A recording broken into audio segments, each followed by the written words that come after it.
Good evening and welcome to you all to the Royal Academy of Engineering. As Academy President, and a very new one at that, I'm really delighted to be introducing tonight's event. What we're going to take a look at is fundamental to a challenge that I know you, hold dear to our hearts, and that's how to encourage more young people to take up a career in engineering. As I'm sure many of you know, we currently face a severe skill shortage in the engineering sector. We require about 1.3 million new science, engineering and technology professionals and technicians before 2020, and that's only just 6 years away if we're going to replace an aging workforce and meet the predicted growth and demand for engineers in the UK. This is no easy task. And while there are a lot of excellent activities and many programs reaching young people, we still need a dramatic increase in the number of students who are inspired to go on to pursue a career in engineering. Traditional approaches to promoting engineering often align the discipline with science, technology, and mathematics. And, to be frank, taking STEM subjects at secondary level is the major gateway into engineering courses and careers, and maths in particular is an important prerequisite for engineering qualifications. However, engineering is so much more than that. It's creative, it's design-led, it's driven by a desire to improve things, and it's a profession which creates immense social benefit. It requires strong communication skills and teamwork. And so tonight we're asking, should we change the way we promote engineering as a subject and as a career? Should we be selling it as a creative, humanitarian endeavour rather than just as a career that's part of the STEM family? To discuss this, we've brought together some superb speakers who I know have strongly held views on the topic. And tonight they'll be debating the motion, this House believes that engineering should be rebranded as a creative humanitarian discipline rather than a scientific and mathematically driven endeavour. But our speakers are just the warm-up for tonight. I very much hope that you will all share with us your thoughts, ideas, suggestions, and I'm sure we're going to have a very lively and spirited evening. And I, for one, can't wait for the discussion to begin. So it's with great pleasure that I hand over now to our chair for the evening, Dr. Rhys Morgan, the Academy's Director for Engineering and Education. Rhys.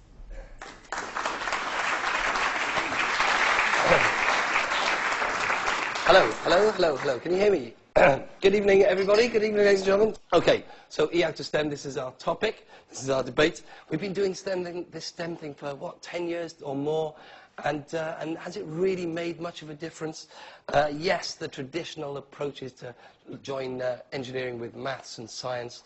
But actually, we're not missing a trick here. We're not missing out on all those young people who want to have a career in the kind of creative world. Shouldn't we be promoting engineering as a creative and humanitarian discipline, as our president said?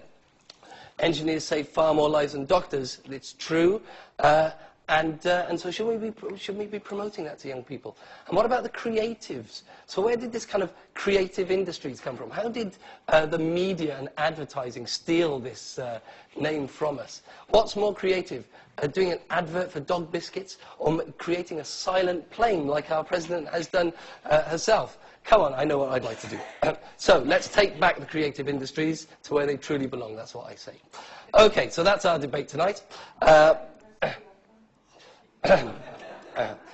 we have a stellar lineup for you this evening, ladies and gentlemen. I'll introduce them shortly. But tonight is a bit of fun. So, of course, there's a very serious point, but I want you to have lots of audience participation. So if you disagree very violently with what someone says, there's nothing wrong with a bit of sucking in of teeth. And if you very strongly agree with someone, well, why not whoop like an American? Woo! That's what I say. So we've got to go for it tonight. Right. Are you ready to meet our panelists? Okay. Oh, whooping. Very good. Right. So Right, I've got a bell here. This is my boxing bell. Okay, seconds out. This is the big fight, ladies and gentlemen. Coming from the red corner for the motion, we have the amazing Paul Westbury, Louise Archer, and Veronica Capsali.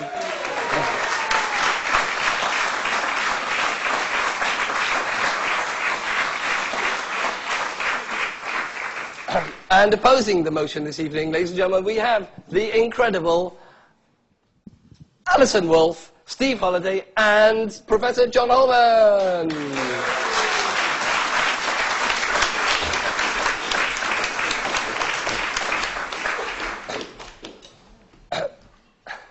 Good evening, ladies. Good evening, gentlemen. How are we all? Good, feeling confident?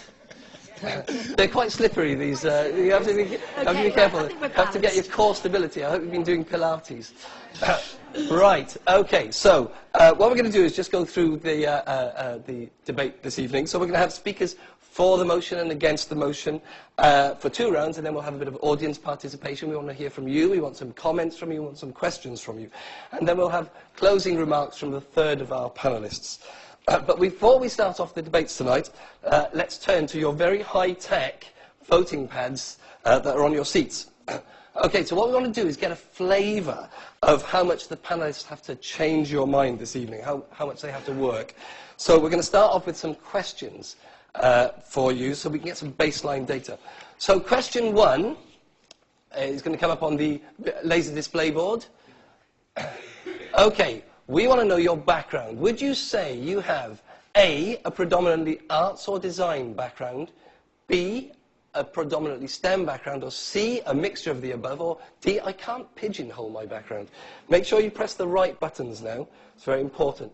And I'm going to put the graph up so we can see. Ooh, so it looks like we have a very STEM audience here this evening. How does that make you feel over there? Worried. Right, okay, let's move on to the second question.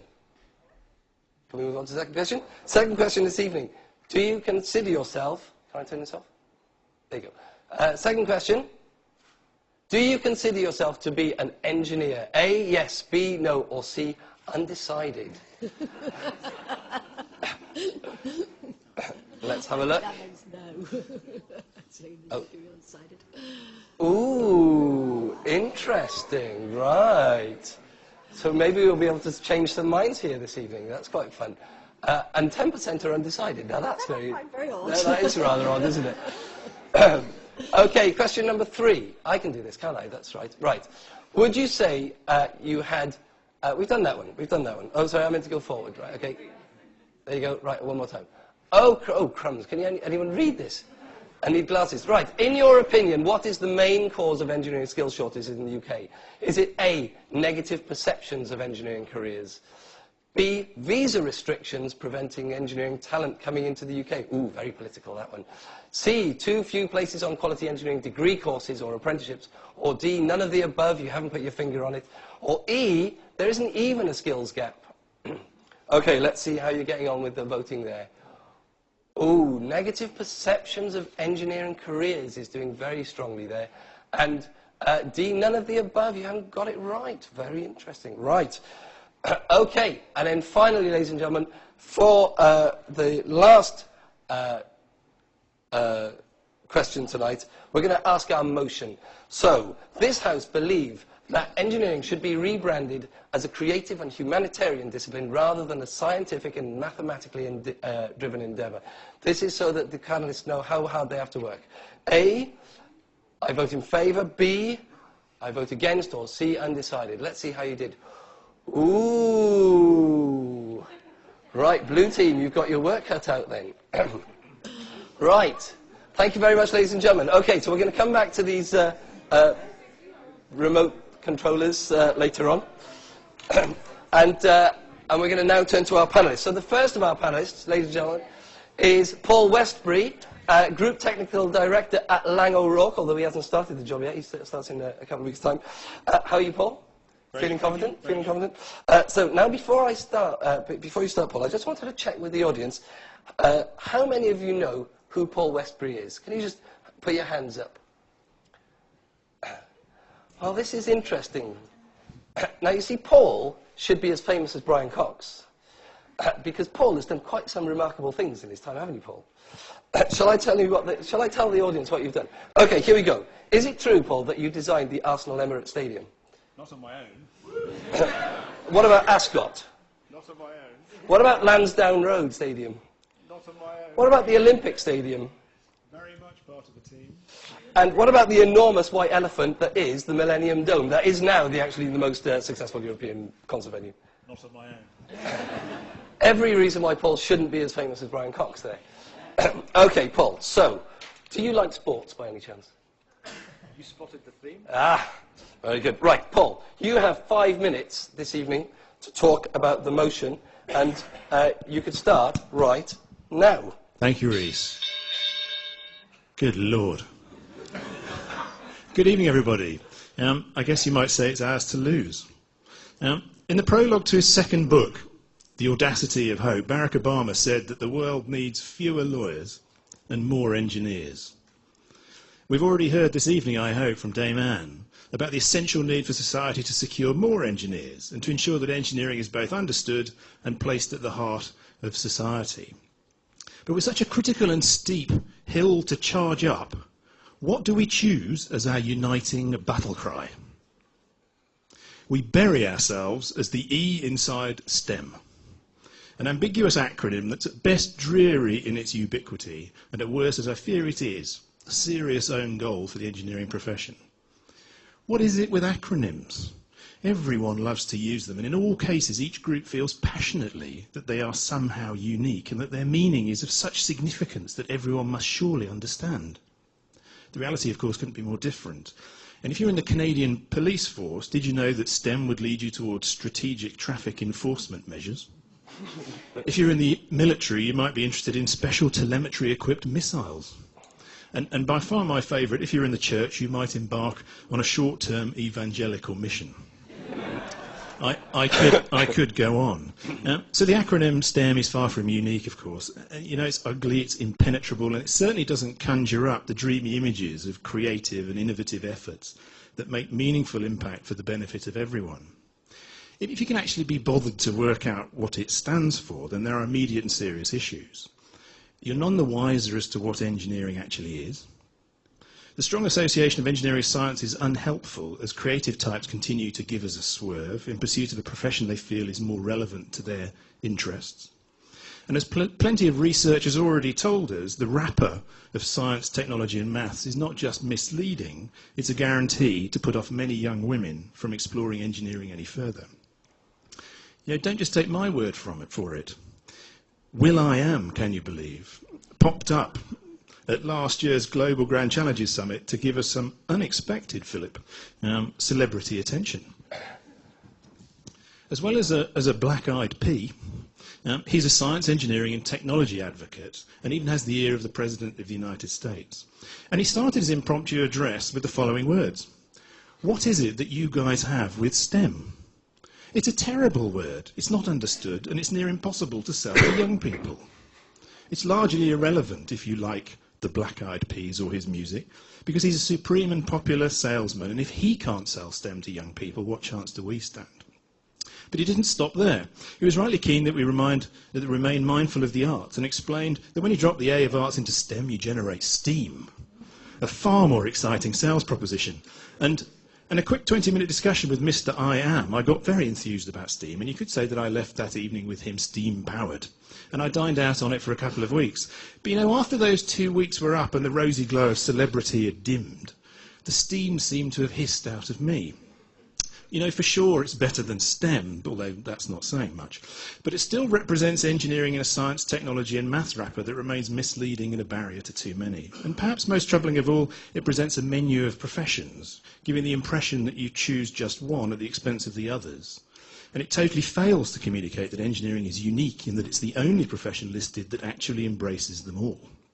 Engineering is a creative, innovative, collaborative profession that draws upon science, maths and the arts to create technology and broader solutions that enable society and the world at large to function and to progress. Such essential subtleties are too often lost. Engineering is a bridge between science and society. It's not a science. Our ultimate client is society. But if that's the case, then why do we internally arrange ourselves in the silo of science? Talk and behave like scientists, cozy up in the comfort blanket of science, and deploy ambiguous acronyms that no one else can be bothered to unbundle.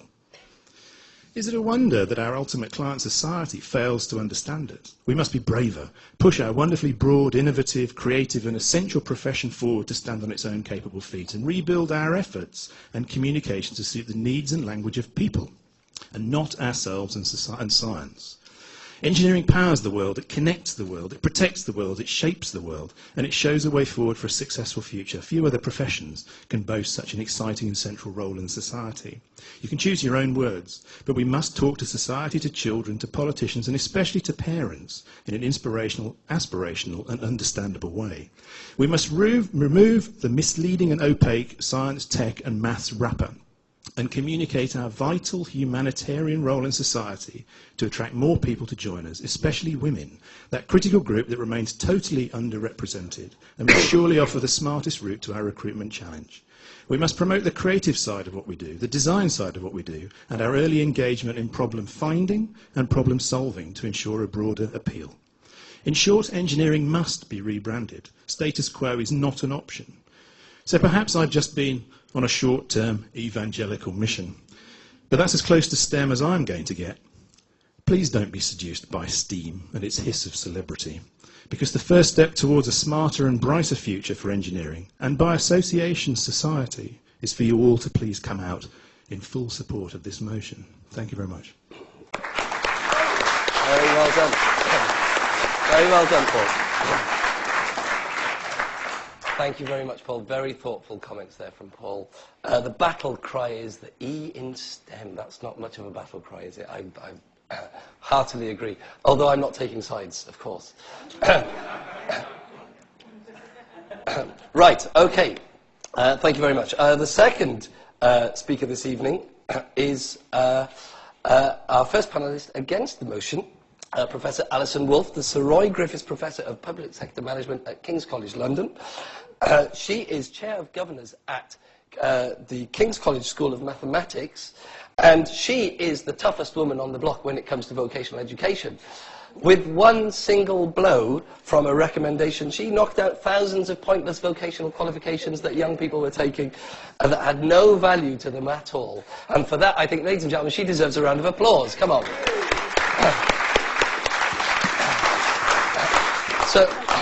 I would like to use the lectern because I'm not an engineer and therefore I can't manage the balancing act of talking and waving I think at the same that's time. perfectly acceptable. Is the clock running though? Right. No, the bell hasn't rung yet. Okay, Professor Alison Wolfe, are you ready? Or you got props? More or less. I have my props just coming out now. Right. While you're getting your props out, can I ask you a question? Do awarding bodies like you? Not much. No, I didn't think so. Right. Okay, are you ready? I'm ready, and I would like to encourage you strongly to vote against this motion, because it seems to me that you are being offered a false dichotomy, or maybe even a pig in a poke, though I'm not sure what a pig in a poke is. It is completely crazy to say that one should rebrand engineering as something different from science and maths in order to bring out its creativity. In order to underline and convey its creativity, you should underline that it belongs with creative science and with creative mathematics, and that is why our species has taken over and transformed the planet. And I would therefore, on those grounds, like to encourage everybody to vote against the motion. And in order to explain my position, I would like to take you on a galloping tour through human history. Well, there are now 7 billion of us. More than half of us live in cities, and our cities are a phenomenon. You came here this evening. You came in tunnels. You came on roads. You made use of electricity, use of the grid. You may have passed the works for Crossrail. this is a product of creative engineering. But it's creative engineering that is based, absolutely based, on a creative collaboration with scientists and mathematicians, not necessarily in the same room at the same time, but none of that could exist without them. And if one is not aware of that, one is not understanding just how great a thing modern engineering is. And the corollary of that is that we have to reject this idea that the only true creativity consists of a small, naked human being sitting on a rock, maybe outside Iona, thinking great thoughts. Human creativity is essentially collaborative. And it's only when you harness human collaboration with maths and science that you get beyond this, the Stone Age. Homo sapiens has been around for 200,000 years, and that means people like us, people with exactly the same brains, the same potential to be great engineers, the same potential to think. And until very recently, we basically went nowhere very much. 200,000 years ago, we dug things with bits of stone and chiseled at things with bits of flint and threw stones at things to kill them and knock them out. And 100,000 years ago, which was when we started to come out of Africa, we were still chiseling and digging with things and throwing stones at each other. And 60,000 years ago, when we came into Europe, we were still doing that. And indeed, at the end of the last ice age, we were only just beginning to go anywhere different. So if you think of human history, real human history, people who had the same genes as us, as 24 hours, it was only an hour and a half ago that we started agriculture. It was less than 30 minutes ago that we got to the Iron Age, and it was only about a minute and a half ago that we got to the Industrial Revolution. And I, for one, am very, very glad, especially as a woman, that I am alive after the Industrial Revolution. But the thing that I want to emphasize about this is that all this got going when we started to be able to think symbolically, when we started to be able to measure accurately, when we became able to work together and actually convey information other than face-to-face. And that was the beginning of mathematics and the beginning of science. And until we could do that, we couldn't build effective ways of smelting metal. We couldn't create the trading systems which made us rich, and this is where I show my feathers as an economist. And it was only about 40,000 years ago we were beginning to tally. It was only 3000 BC that we actually began to really use proper symbolic systems. And that was when we actually set human creativity free. That was when we actually made it possible for the creative engineering that we know and live with and from to take root and to grow and to prosper. And I think it's really important to be, not just to be aware of this, but to tell people this, to tell girls and boys, men and women, that if you are going to be a successful creative engineer, you do this because you have the tools of maths and science at your disposal, because you stand on the shoulders of giants, and you can use the things that they did. And those giants are other engineers and scientists and mathematicians. And engineering and science and maths belong together, because that is how you harness human creativity. That is how you create a planet in which it's possible for so many people to lead lives which are way, way better than those of most of human generations before us. Thank you.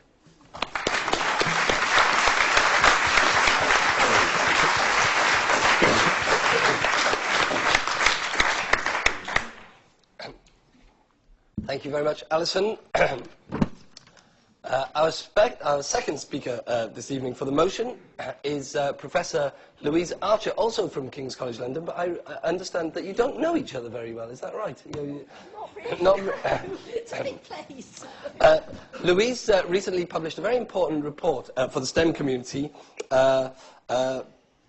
on young people's science and career aspirations. It's called the Aspires report, in which she highlighted some very important notions, particularly science capital. Now, I'm not going to go into too much detail, just in case she wants to talk about this herself, but I did want to ask you a quick question before you start, Louise.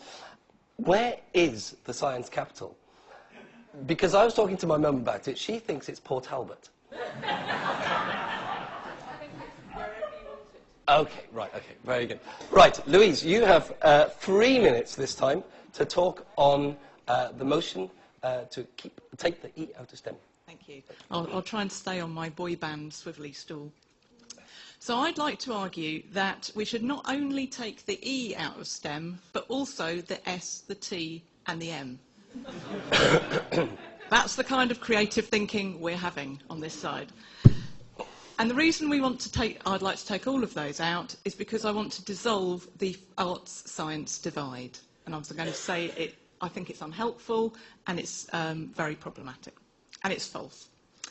So, as Reece kindly mentioned, just because I know that we saw there's a lot of scientists and engineers in the room, you like a bit of data.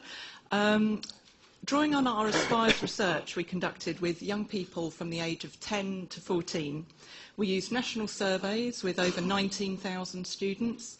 So a nice broad picture. We also in-depth followed 85 students and 63 of their parents. And we found that one of the important contributing factors to the majority of them seeing science and STEM as not for me is this notion of the arts-science divide.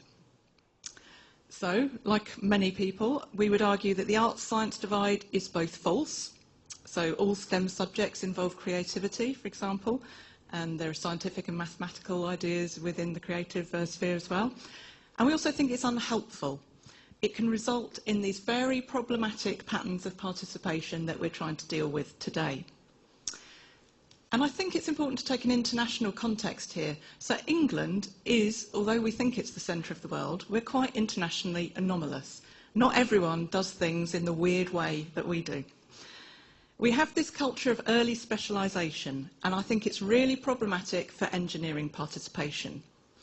Our obsession with the arts-science divide is overlaid by gender and class, so that arts subjects tend to be seen as feminine and science STEM subjects as masculine. The current triple science route and A-level system, I think, compound the issue.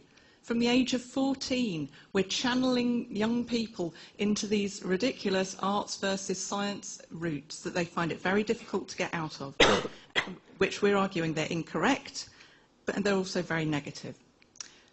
Countries with a more rounded baccalaureate system tend to have better post-16 STEM participation. And I think if we look at the gender figures for engineering in England compared to, let's face it, the rest of the world, it could be one reason why we have this weird system that tells people you do arts or science from an early age, and that's quite gendered too. We know it's nothing to do with biology, because if you look at different schools, they have different cultures. For example, we know that girls' schools, you have better patterns of participation.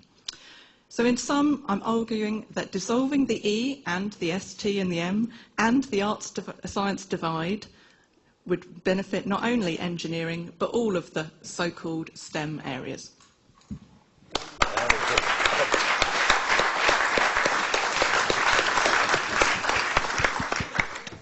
Thank you very much, Louise. Some very thoughtful comments there. We turn now to our second speaker against the motion. Next, ladies and gentlemen, he is a living legend in the engineering world. He's the man who keeps you warm at night, metaphorically, indirectly.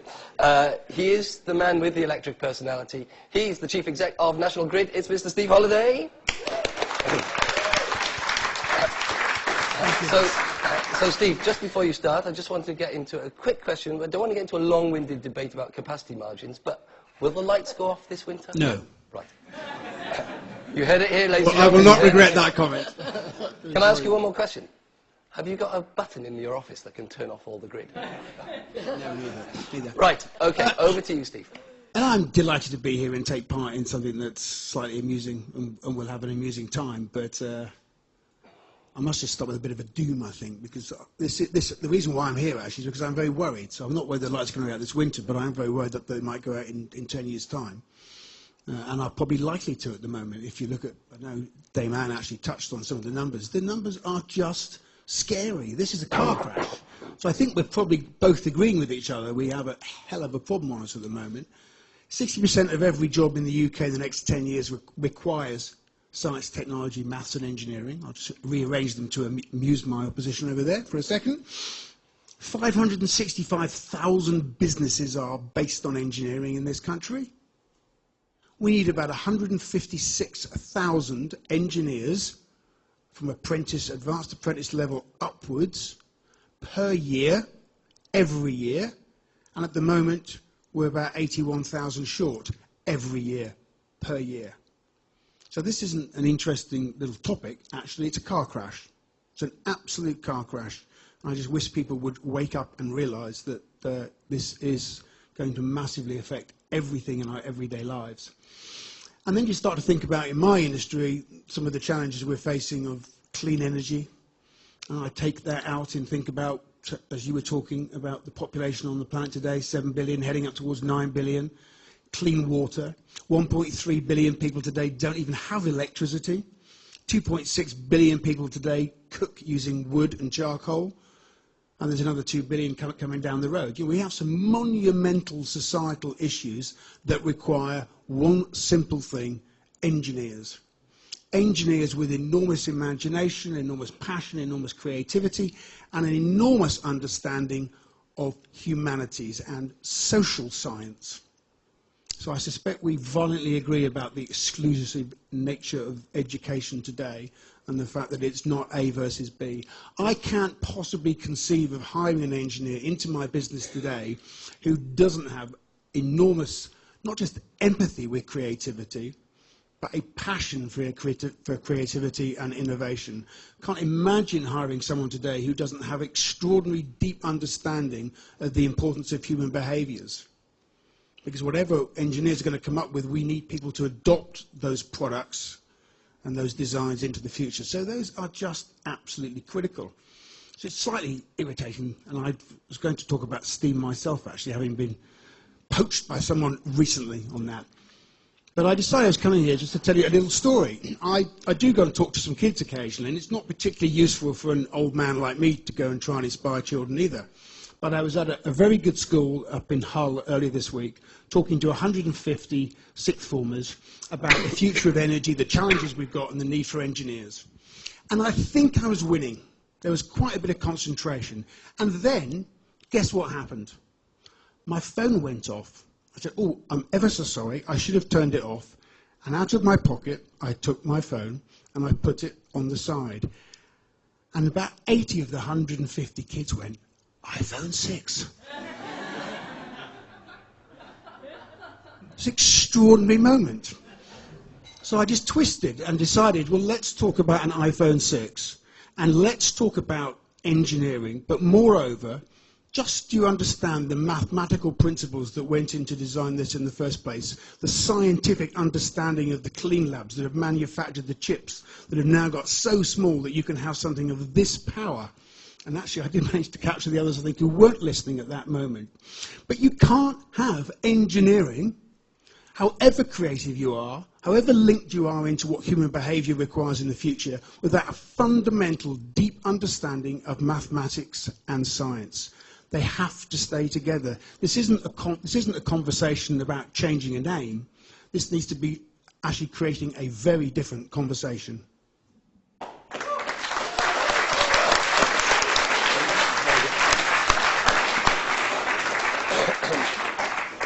Thank you very much, Steve. I was worried you would bring us down a bit there, but you pulled it up with the iPhone 6. You haven't managed to fold it yet, though. Right.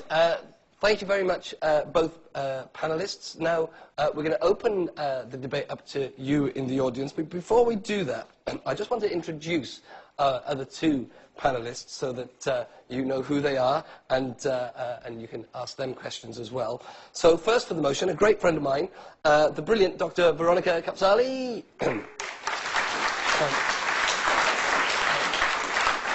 Veronica started her life as a fashion designer working for London Fashion Week, but felt it wasn't creative enough, so became an engineer. And she now makes high-performance sportswear out of acorns. Is that right? Have you sold pine cones? Pine cones. So do runners run around with pine cones? Have you sold many of these garments? No. Veronica studied biomimetics and used the behavior of pine cones to synthesize her own material. She created her own, very own material, which she then goes to make performance sportswear. Veronica, my question to you, before we open up to the debate, is when your kids grow up, because Veronica has just had a second baby 2 weeks ago, ladies and gentlemen, a little girl called Phoebe. So the real question is, what the hell are you doing here? So what will you say to your children when you try to encourage them to be engineers when they grow up? So I just take them along and they see what I do, and they get... Role models. Role models are very important. We'll come back to that, I'm sure. And then, ladies and gentlemen, on opposing the motion, finally, it's Mr. STEM himself. Without this man, we wouldn't have STEM. He is Professor STEM. He's so STEM they even knighted him. He's His Royal STEMness. It's Professor Sir John Holman.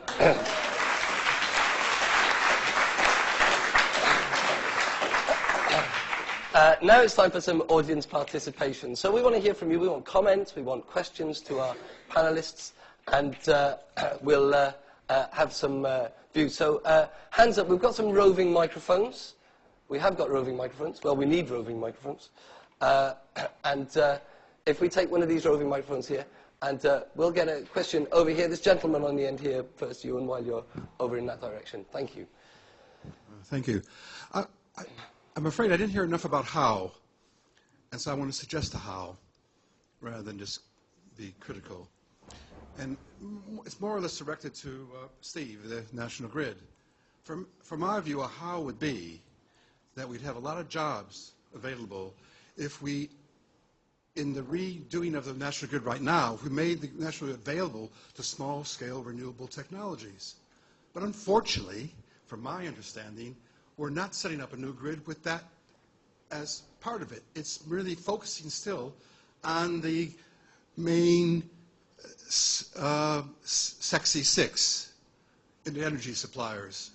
And to me, that's where we're losing out. We're not providing enough jobs, and the way we provide jobs is through renewable energy technologies. There's millions of jobs there, but I'm afraid we're in denial of the fact of how important that is. Can I borrow your microphone, Veronica? Thank you very much. Steve, do you want to comment on that? Yeah, I don't know where you get the information from, and because it's not my job just to argue vehemently, but I think there are enormous numbers of really exciting things going on. I think what you're identifying is probably the same issue that we've got in engineering more generally. The information for people is just so bad. It's so much misinformation out there.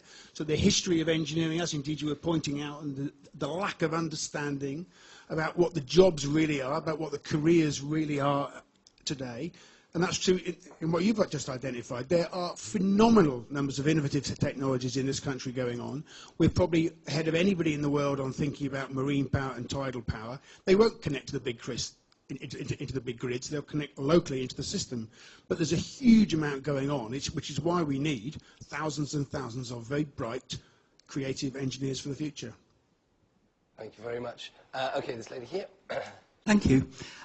Firstly, for the for motion, you'll be pleased to know that the Royal Society has taken the E out of STEM. It's added another M, which is medicine. This is a document looking at disability and how people should be trained to assess disability in universities, in jobs and in schools. And they decided in a draft version that engineering was sufficiently actually covered by science, technology and mathematics. So they've taken the E out of STEM for that.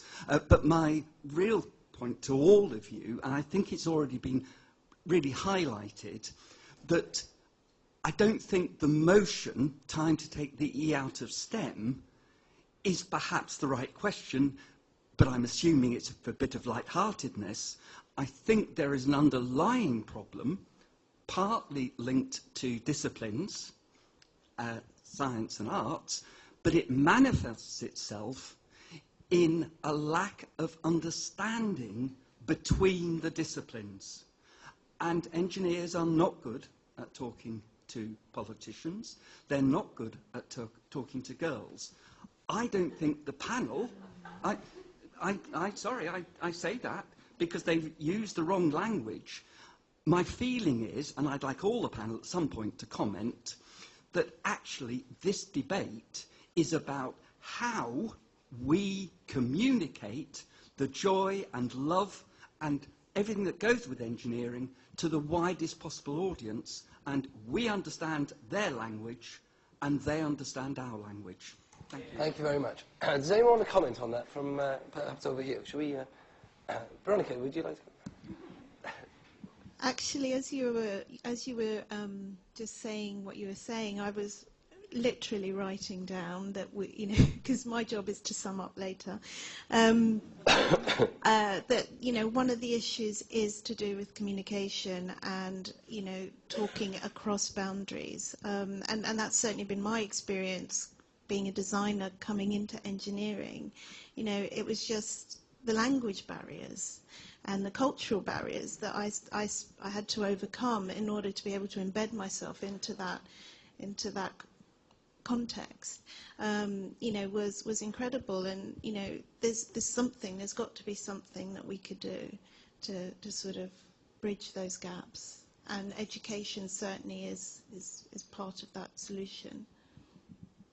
Okay, thank you very much. Let's have some more hands so we can see. Right, okay, I've got some over there. So let's just go to the gentleman right by your side there, Ewan. Thank you. I think this is for all the panel, but I think most of us in the room will probably be very sympathetic to wanting our engineers, more of them, to be numerate and able to do the difficult things. However, there are not enough girls, there are not enough maths or physics A-level students to fill the gap which has been identified. So I think the profession has to find ways of making use of people who don't have the maths and physics we currently expect. That's a challenge, but let me just give you an example. UCL Civil Engineering takes students without maths. They tell them we're going to put maths in, but they take them without any maths qualification. They say you're going to have to work hard, and they take the right students. But it is possible with imaginative things like that to imagine we can broaden the net for the people we want. We can't meet Steve Holliday's numbers with the people currently in the pipeline. They aren't enough. Right, okay. Some American whooping there. John, would you like to respond to that? Or did you? Well, I don't think that you can avoid the communication problem that we talked about earlier. They've got to come forward and want to do it with you.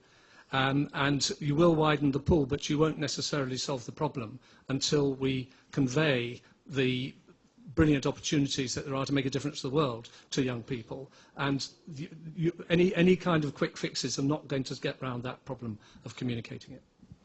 Alison wanted to say something as well. There you go. Well, I'm just a little concerned by this constant refrain that girls hate it, girls aren't coming forward, girls don't do it. I have to say that is less and less my experience. A good half of our maths department students, and we have a good maths department, are already girls. We've just opened the King's Maths School, in which you have to do demanding maths and physics, and we are 44% girls without doing any special anything. And I sort of feel that when you tie yourself up in knots pretending it can be done easily or a different way, in the end, you do neither yourself nor the students any favours. Now, you can create different routes, and something like UCL does, where you actually can come in and they will give you intensive maths if you can make the choice early. That's one thing. But pretending that you can be an engineer without being an engineer, I don't think that does anybody any favours, and I do really think that we somewhat overdo the girls' resistance bit. I think there is a real problem with teachers in some girls' schools, but I think the idea that modern girls are terrified of maths and terrified of engineering, I truly just don't see it. The data as well. I think the data says, doesn't it, that in 2014 we've actually got enough kids studying maths at A-level. It's physics where there's a huge problem still. I think that's right, John, isn't it? Yeah. Okay, thank you. And we'll take this lady just in front and then the gentleman behind, in front again. So I wanted to pose a question of STEM. When people hear STEM, what do they think of? Because I posed that to a few MPs, and the first thing they thought of was science. and they say STEM when they mean science. They never say STEM when they mean engineering. They never really think of engineering. And that's an issue. And then you think of the public and you say STEM and that means nothing, or means all the other analogy and acronyms that were said before. So I think that's an issue, and I can completely agree with Louise in that we need to emphasise all the special and excellent things about science and all the different sciences, and about technology and about engineering and about maths, because they are all individual and fantastic, and it's important that they interact, because that's how all these advances come. But I think that's a really, really big issue. And so I agree that you should take the E out of STEM, and I put my my name down that I completely agree with that, but I also think that we should also keep it in STEM and do both. John's I want very both keen to things. come in here. I mean, I think we've got a real problem with acronyms.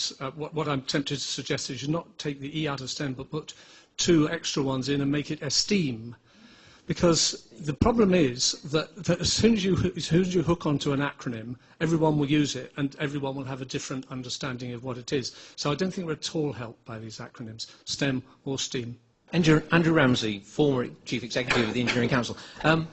As I understand the argument from those people opposing the motion, it is that because science is important for modern day engineering, we need to bind engineering into the STEM mnemonic for the time being.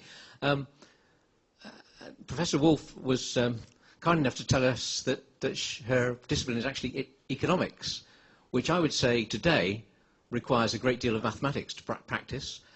But I'm not aware that we tell young people they have to study mathematics if they want to become economics. Well, maybe we do, but we don't tell them they have to study STEM.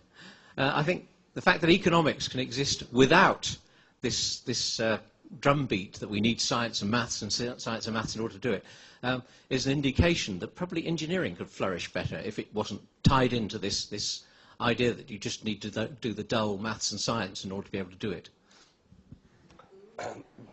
Very good point. Paul, would you like to respond to that? In no particular order. I don't dispute for a minute that mathematics is super important for engineers. The trick is in trying to get your hands on enough people who can become engineers. Maybe this is subterfuge by someone with the microphone. That was clearly a very good point. And I don't dispute a number of the things that Alison said about you've got to get on with creative science and creative maths. I agree wholeheartedly, but not at the exclusion of other things. Harness collaboration with maths and science. I completely agree, but not at the expense of other things. You have the tools of science and maths at your disposal. I agree, but not at the expense of other things. I don't disagree with many of the things that were said, but Steve said it all. You can bang on about STEM all you like. You can bang on about engineering all you like, but it took an iPhone to get people interested. It's a different conversation. Very good point. Lady over here. Hello. I'm a physics teacher, that dull and boring thing, and I would refute the idea that maths and physics are dull. As a physics teacher, I think I'd be doing my kids a disservice to say you don't need to do maths and physics to go into engineering. And the thing which makes hundreds of my students and girls go into physics and engineering is because we, and I know the Royal Academy of Engineering, and you do this, bring it alive. And if students actually are part of that community of engineers while they're at school and doing stuff which is engineering, then they see it's a creative subject. They see they have to have wider things than just maths and physics, and they see that they have to work in a team and be collaborative and creative and imaginative. And it's by doing stuff and making it certainly not dull that you actually bring the subject alive in school. And that's what I think we need to do more, allow that community of young people to be part of the engineering community. And if we had more people like you, then perhaps we wouldn't be sitting here. Indeed. And Louise, would you like to respond? You haven't said much further. Thanks. I mean, I agree there is a communication issue. Definitely the young people and the parents we have worked with have no idea, most of them, what engineering is, unless their parent is a STEM professional, of course. But I think it's, and I would be the first to say we need more careers education in the broadest sense. I think there is a severe dearth there, a real problem. But I think it's necessary but not sufficient. So I think we can do a lot of work telling people what engineering is, how great it is, but we have systems in place to weed people out systematically from the earliest point that we possibly can. We make it incredibly hard to keep people on routes that they could end up in engineering. And I think we do have to raise the question of elitism and the status of the STEM subjects. There's a reason why I think the acronym of STEM has a lot of currency. And I think we can't just have a situation where we're saying, everyone come and take part in this very narrowly constructed thing the way we do it in this country, and we won't change anything, and it's your fault if you don't get there. I think we have to look at the structures in place. I think it is very problematic from my point of view that you need different grades to get onto different A-level subjects. So a lot of schools you would need an A to get onto A-level physics, but a C to get onto English. So that's DFE data. And I think that's a problem. I think if we're talking about widening participation, we seriously have to look at our own practices, what we're tied to and why we do it. Why do we have A-levels? They don't work. Very good point. Thank you very much. And are you one of Becky's students? No. No, I'm not. No, I'm one of Paul's ex-employees, actually. Oh, right. And do you want to vote for the motion? Well, I came into the room against the idea. And I have to say I'm slowly shifting, but I think this is more about a branding exercise rather than anything else. And one of the things I'd like to ask all of the panel, slightly playing devil's advocate a bit, is when was the last time you were in a classroom at secondary or even primary level communicating your passion for what you do? Because that's what's going to get people into this industry, not how we brand it. It's about making it clear to them what engineering is, how amazing it is, and how we have the power to change the world around us. Very good point. And Steve, you were just in Tuesday. There you go. Anyone else? Veronica, when were you last in the classroom? This morning. There's but your I answer. wasn't talking about engineering. Now, I've had a signal that we've got a question from Twitter. Is that right? Can we hand the microphone over and let's find out what our Twitter question was? We've had several. That's my job. I'm looking at Twitter and feeding through the questions and comments to those that couldn't make the debate. But actually, I'm going to ask my question because I think it's better than any of the ones that have come through Twitter yet. Sorry, I shouldn't be doing this. So Louise has talked about narrowing, A-levels narrow things down too much, all that kind of thing. I just wondered, has there been any comparison between Scotland and England? Obviously, Scotland have the hires, you can do 5 hires, you can mix up your arts and your sciences. Does Scotland produce more per capita and more creative engineers? Do we know this? Or more per capita than what England does? Does anybody know? Because of the hire system versus A-levels. That's a very good question. I'm going to turn to John. Any ideas, John? No, I don't. No. I doubt that it's very different. My guess would be that it's probably not very different because I think a lot of these things are much more cultural, much more to do with the culture of the country that you're operating in than the structure of their education system. Actually, I'm not sure that Louise's recipe, which is to replace A-levels with a broader system, which is a very good idea, by the way. I don't think it will solve it, because you still can't escape from the fact that you can't do good engineering without a sound quantitative background in mathematics and science. We've got some questions over here. Do you want to raise your arms over at the back there? Thank you. Let's go to the gentleman at the back there with the tie on at the end first, and then pass it down the row. Hello. Fascinating debate. John Mattick. I'm the chair of the trustees at the Design and Technology Association. We're interested in schools, and the point that Steve put his finger on so deftly is that very clever, very, very cleverly, Apple has somehow made high-tech products, if I can use this American phrase, cool. And that image is one which is instantly recognisable among the young people that Steve met in Hull. Now, in schools, careers education is now, listening to a colleague at the far end of the room, very largely in the province of classroom subject teachers. And those teachers will be well aware that fishing in the same pool from maths and physics are a dozen professional pathways, and hence breaking through this quantitative number of applicants enthused to pursue engineering as a career is doubly difficult because of the demands made upon the young people. And so arts and sports have very cleverly, a bit like Apple, managed to enthuse young people by saying, have a go, try your hand at something, be enthusiastic, be inventive, be imaginative at the intellectual level at which you are currently working. And those things seem to be making some difference. But the numbers at the moment are terrifyingly awry of where they need to be, given 10 years of STEM. It needs to change, undoubtedly. Thank you very much. Very good point there. Do you want to pass it along there, Ewan? And Paul wants to respond to that. I agree. We have to remember we're talking about here a motion that looks to rebrand in order to get your hands on more people who you can then train to be engineers.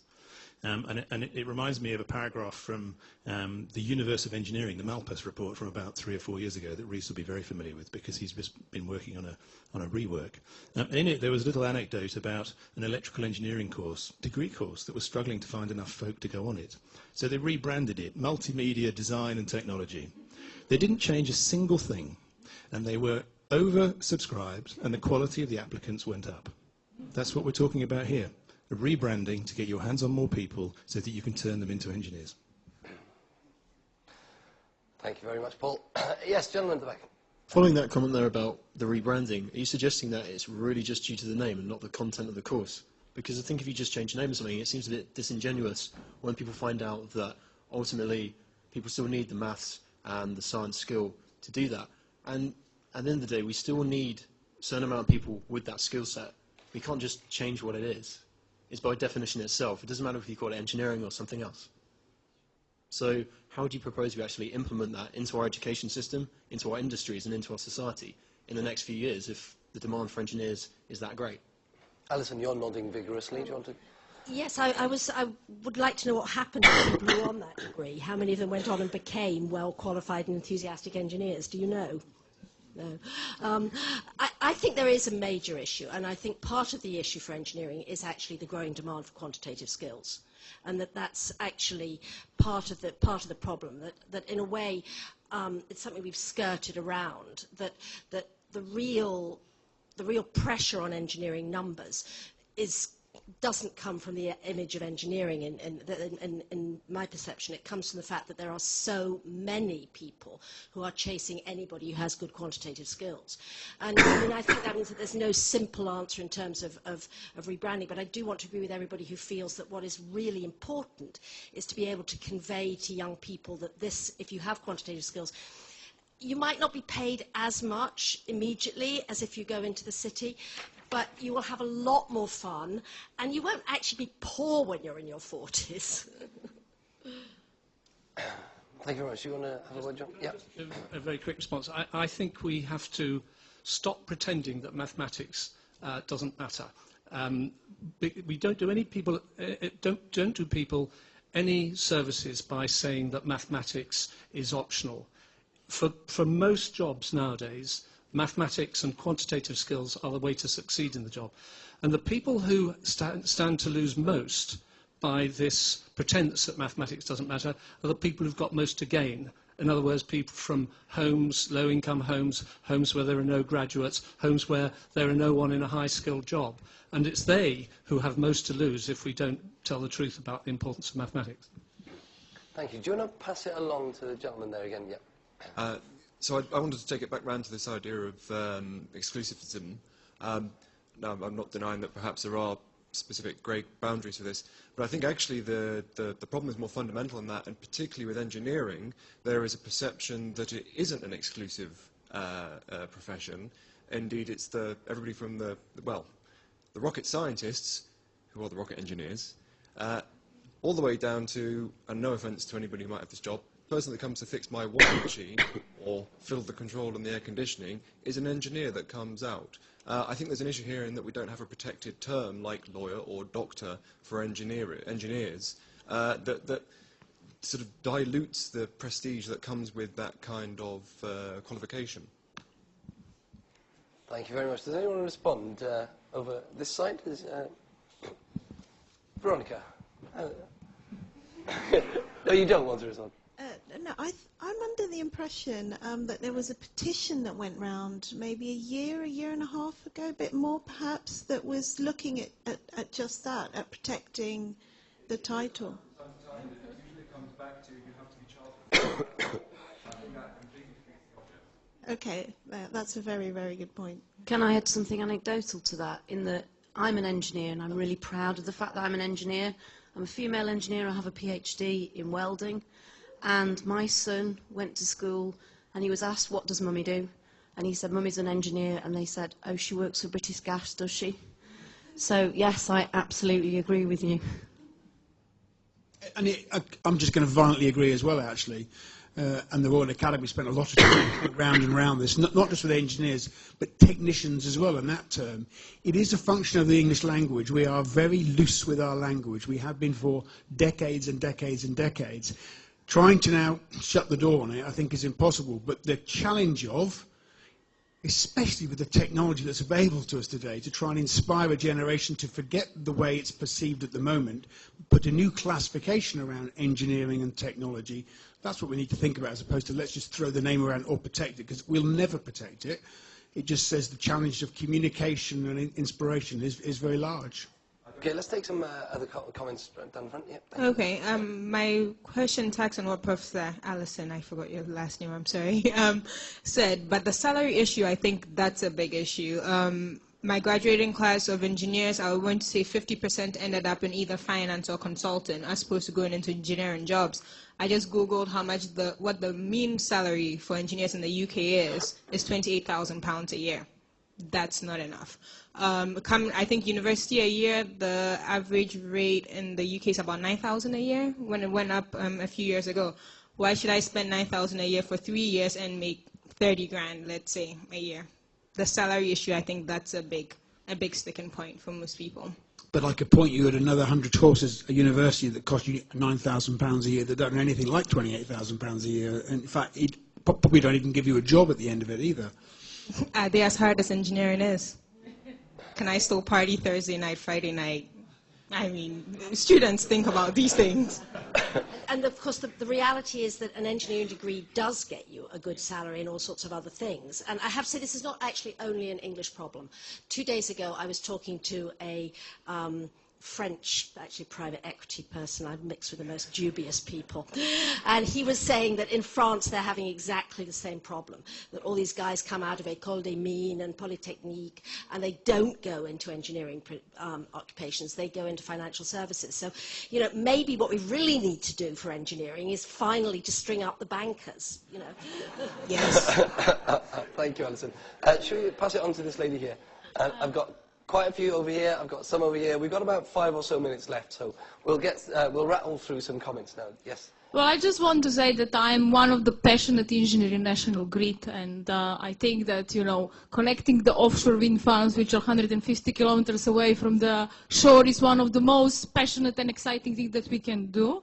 So, you know, passion and excitement is there, and I do disagree with the comment that we dismiss the renewable opportunities. There is always there, and it will be for grid. Obviously, I didn't finish engineering. I'm Doctor of Engineering, getting from Imperial College, but I finished my engineering in Macedonia, in former Yugoslavia of Macedonia. The percent in that country was 60% ladies, 40% boys in engineering. And that is the question you need to ask yourself in this country. Why you don't have that percent? In my time, it was like, we can do the same things as boys. Why mathematics is difficult or not? Physics, easy. And we did finish, and we are better than them. So, you know, this is the fundamental question. And the passion come. Money, yes, I agree completely. Salary has to go up, and we need to be acknowledged more. And for all the innovation and the passion and the things which we're doing for population, for what, we need to be rewarded more.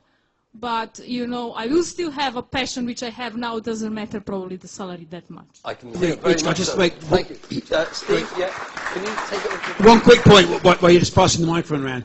Not that it's a data that goes across the whole of the UK, but the hundreds and hundreds of kids who come to us for summer work, and we always make sure that it's 50-50. If you talk to the girls who are clearly doing sciences and maths at A-level, their teachers are saying, you're a girl, have you thought of medicine?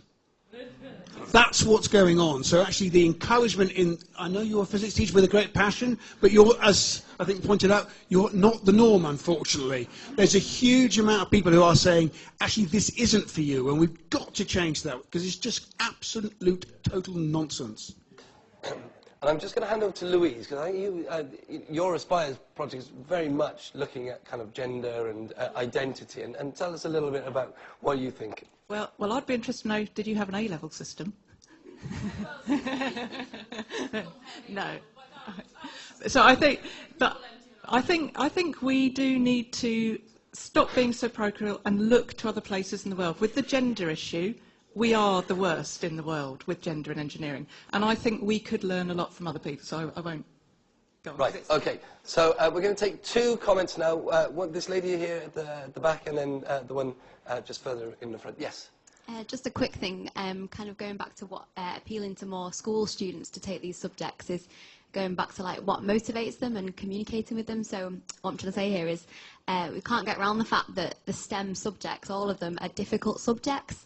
And like, you know, teenagers, I'm generalising here, but teenagers aren't always that motivated by school in general. So how are we going to, you know, actually motivate them to do these subjects that are difficult in the first place when there are maybe easier options out there? I don't know, I think that's something to think about. That's all. Indeed, thank you very much. And should we take this one just in front there? Yeah, thanks. So I'm really into crossing disciplines because I've actually worked in philosophy of engineering, so that's really spanning the whole area of disciplines.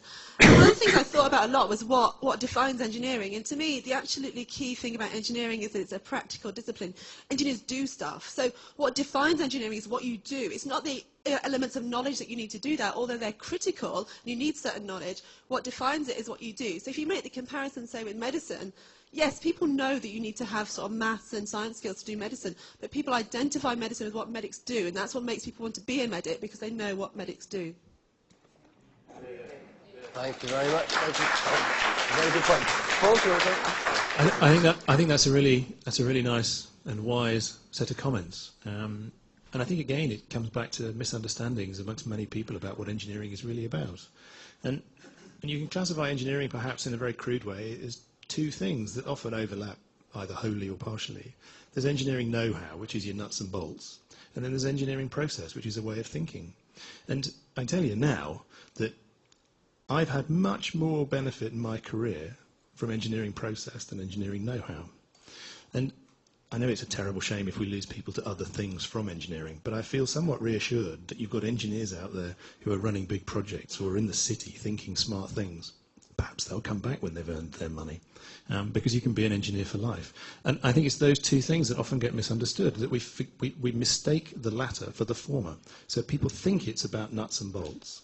And if you want to do nuts and bolts, it's absolutely fine. But you know what? There's a wonderful, rich, creative, collaborative world of thinking and problem solving and problem finding, which is the engineering process. And if you're good at that, you can run the country. You're probably better equipped than in any other subject to go forward and do amazing things. And that's about rebranding again. It's about communicating in a new way. And to answer your question about how do you motivate youngsters, find what their passion is and utilize that. And if your passion is technology and geekiness and Google and iPhones, you leverage it to the hilt and you leverage it for your benefit. And this isn't about maths and science, because they are absolutely critical. It's about finding more people to come in to do critical and essential engineering. Thank you very much, Paul. We got one final comment. Sir, you've got the last comment of the evening. Let's make it a good one. No pressure. I'm a designer and an engineer, and if we think about the iPhone, that is a device that is very complicated, but it has been made so simple to operate and to understand that my 2-year-old boy can unlock the device, open and work it, but he would never be able to repair that. Engineering and STEM subjects are the nuts and bolts of that device, and they are very complicated subjects, as has been said everywhere.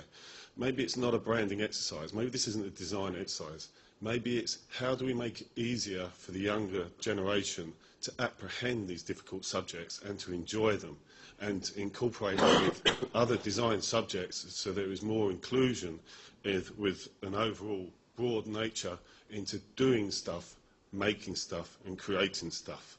They're very important subjects, but they need to walk hand in hand with the others. Thank you very much. Thank you very much. Thank you very much. Well, that's been a really fascinating discussion. I couldn't possibly try and summarise it. But I have picked up importance of salaries. We've had exclusivity, protecting the name, the perennial issue of protecting the name engineers. Engineers about making things. It's about creating things, and really fundamentally, it's understanding what engineering is about. That's what we're trying to do. Okay, so we're going to go to our panelists now for the last time, and Veronica and John, you've got 3 minutes each to talk for and against the motion. So Veronica, you're going to go first, and then we're going to see, have you managed to change this audience minds? I think it's neck and neck here. I think it's going to be very interesting. Okay, Veronica, over to you. Okay, so there's no denying that there is a problem with recruiting engineers, young people to commit and to study engineering. There's no denying that we do need to recruit the best young minds, and we're not doing that at the moment. So really what the issue is today is one of image, it's of communication, of what engineering is. We need to... it's not about, losing the skill set and the knowledge. It's not about losing the physics or dumbing down the maths. It's very much about, can we retain the girls that want to go and do medicine? How do we take those girls back and inspire them to do engineering? Because there's only, I think the statistics are, there's maybe one place, one in 10 places for every applicant in medicine. And also, how do we attract those creative types that have been excluded early on in their academic lives? We need to show them that the engineering is creative, it's inspirational, it's dynamic, you don't do the same thing every day. You can actually participate in the creation of a better society of the future.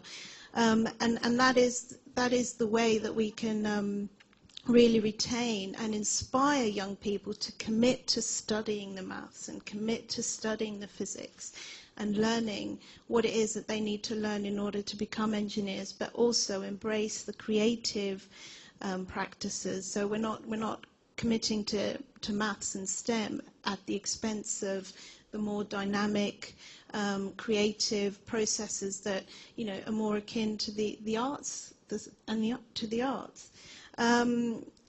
Again, it's sort of really, how do we convey the opportunities that engineering can pose to young people in order to get them to engage, in order to inspire them to commit to the subject matters that they need to study in order to become engineers. So we need to inspire them to become engineers. I think, yeah. Okay, thank you very much.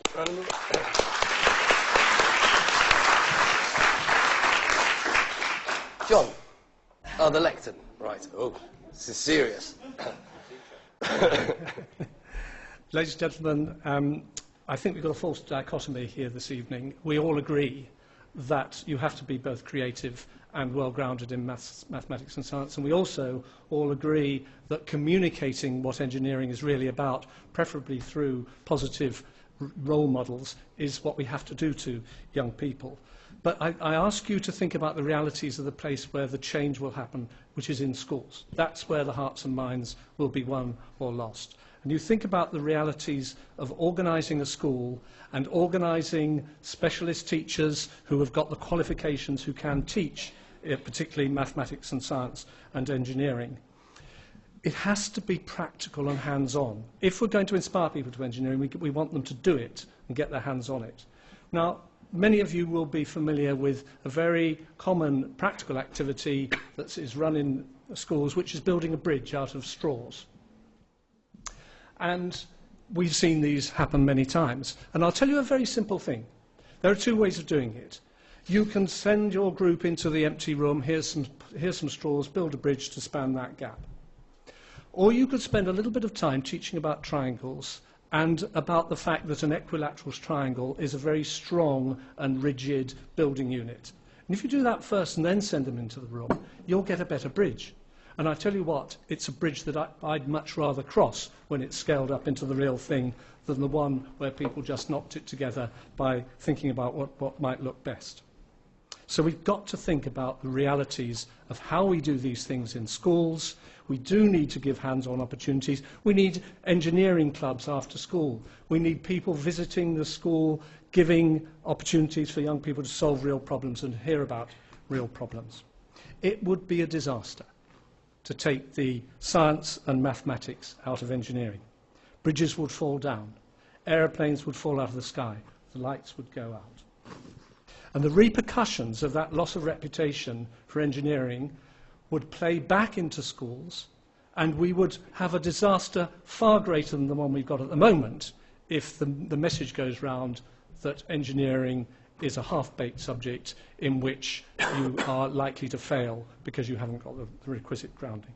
So let's not get hung up on acronyms, but I do implore you, ladies and gentlemen, stem this madness before it gets...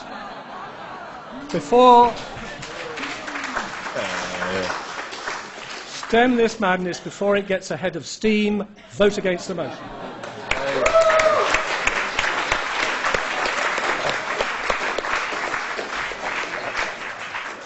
Thank you very much, John. Dear me. Someone had to do it, didn't they? Right, that's it. Okay, so this is the moment of truth. Have you managed to convince our audience? So we're going to go to our questions. So we're going to ask the same questions again to see if you've changed your minds about whether you're an engineer or not, to start with. So you might not have considered yourself an engineer, or you were undecided. So tell me, are you an engineer or not? Let's have a look at this graph again.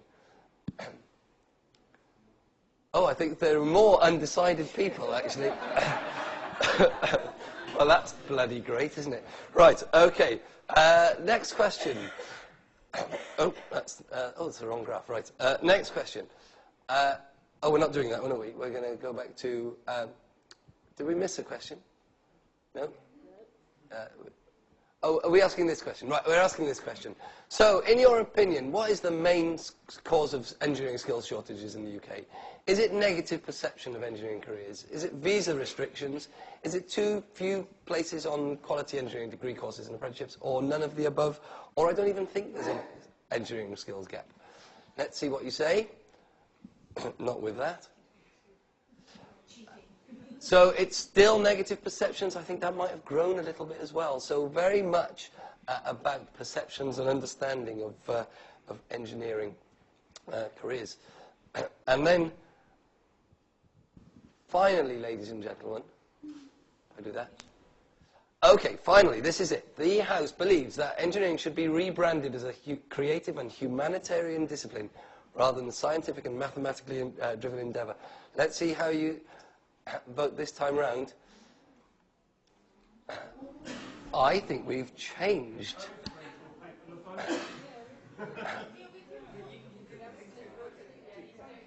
Oh, sorry. Oh, right, okay.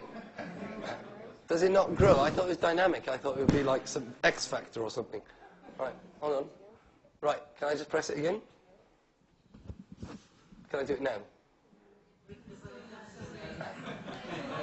Help, technicians. Oh, let's go back. Let's go back. That's a good idea. Right, let's start again. Okay, so here we go. Let's try again. Voting for the motion and against the motion. You can only press it once. So if anyone's pressing it twice, stop cheating. Right, let's have a look. Have you all voted? Right. Oh!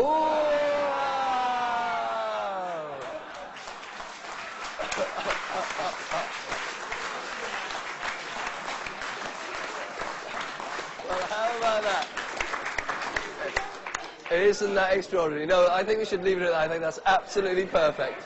Ladies and gentlemen, it's been a really fabulous evening. Can you just thank our panellists again? Paul Westbury, Louise Archer, Veronica Kapsali, Alison Wolfe, Steve Holliday and John Holman. Thank you very much.